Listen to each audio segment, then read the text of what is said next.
আজকের ভিডিওর মূল টপিক হচ্ছে আর্জেন্টিনার বর্তমান অবস্থা।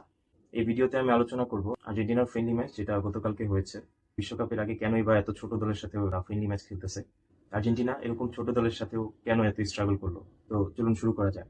প্রথমে আমি গতকালকে ম্যাচের সম্পর্কে আলোচনা করি। যে ধরেন গতকালকের ম্যাচ আর্জেন্টিনা 2-1 মরিতানিয়ার সাথে জিতে গেছে, যেখানে এনজো ফার্নান্দেস আর নিকো পাস তাদের গোল স্কোরিং ফর্ম জারি রাখছে।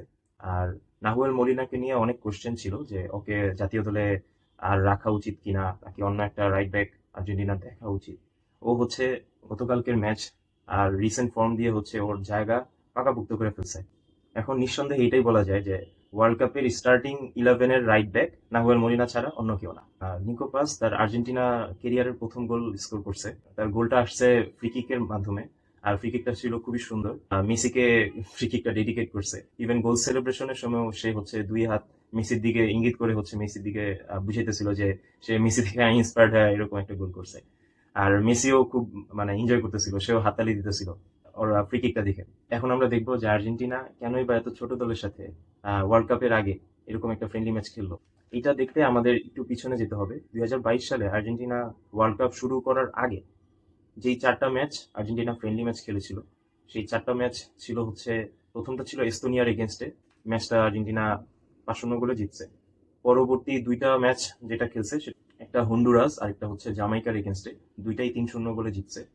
আর তারপরে একদম ওয়ার্ল্ড কাপ শুরু হওয়ার 6 দিন আগে, ঠিক 6 দিন আগে যেই একটা ম্যাচ খেলছে, সেটা আরব এমারাতের এগেনস্টে। ম্যাচটা আর্জেন্টিনা 5-0 গোলে জিতছে। তো এই যে একটা ধারা, যে ওয়ার্ল্ড কাপের আগে 4টা ম্যাচ যেটা খেলছে সবই ছোট ছোট দলের সাথে, তারপরেও কিন্তু আর্জেন্টিনা ওয়ার্ল্ড কাপ জিতে আসছে। তো এটা খুব বেশি সারপ্রাইজিং না যে আর্জেন্টিনা ওয়ার্ল্ড কাপের আগে ছোট দলের সাথে ফ্রেন্ডলি ম্যাচ খেলতেছে। এখন আমরা দেখব যে আর্জেন্টিনা কেন এরকম একটা ছোট দলের সাথে স্ট্রাগল করলো। এই বিষয়টা দেখতে গেলে আমাদের একটা প্যাটার্ন দেখতে হবে। চলুন আগে প্যাটার্নটা দেখে আসি।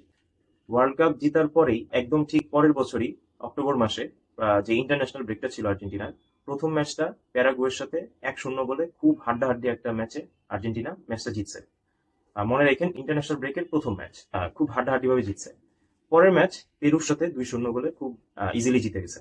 তারপরে নভেম্বর মাসে 2023 সালের নভেম্বর মাসে যেই ইন্টারন্যাশনাল ব্রেকের পরে প্রথম যে ম্যাচটা ছিল, সেটা উরুগুয়ের সাথে।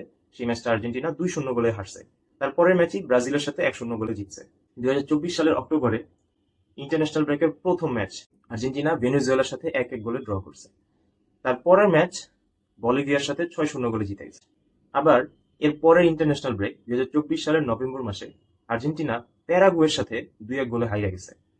আর ঠিক তারপরের ম্যাচ পেরুর সাথে কিন্তু 1-0 গোলে জিতছে। ইভেন 2025 সালের মার্চ মাসে ইন্টারন্যাশনাল ব্রেকের প্রথম ম্যাচ আর্জেন্টিনা উরুগুয়ের সাথে 1-0 একটা টাইট একটা ম্যাচ জিতছে। ঠিক তার পরের ম্যাচ ব্রাজিলের সাথে কিন্তু 4-1 গোলে ডমিনেন্টলি জিতছে।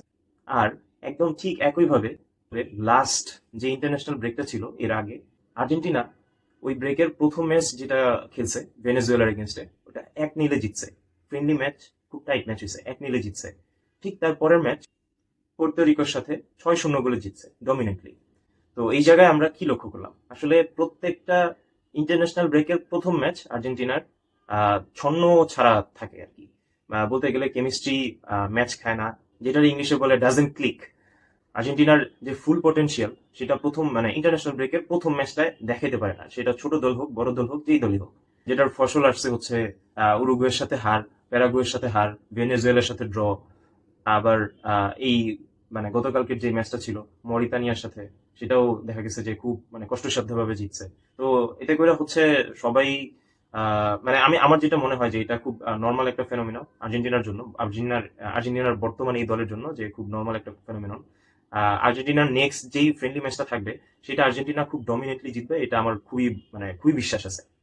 আর্জেন্টিনার জন্য সবচেয়ে পজিটিভ সাইন লিওনেল স্ক্যালোনি। সে খুবই ইন্টেলিজেন্ট একটা কোচ। সে কিন্তু ম্যাচ হারার পরে অন্য আরো যেই সব কোচ আছে যারা বলে যে ভাই আমরা তো এই ম্যাচটা জিতছি, পরবর্তী ম্যাচগুলোতে আমরা ভালো করবো, এই ম্যাচটা তো কোনো মতে জিতছি, সমস্যা নাই, আমরা তো হারি নাই। কিন্তু এটা কিন্তু স্ক্যালোনি করে নাই। স্ক্যালোনি কি করছে, স্ক্যালোনি বলছে যে এই ম্যাচটা কিন্তু খুবই খারাপ গেছে, আমরা এরকম ম্যাচ যাতে আরো না হয় এর জন্য আমরা খেয়াল রাখবো, আমরা কাজ করতেছি এরকম ম্যাচ যাতে আর কখনোই আমাদের না দেখতে হয়, এর জন্য আমরা সর্বোচ্চ চেষ্টা করবো।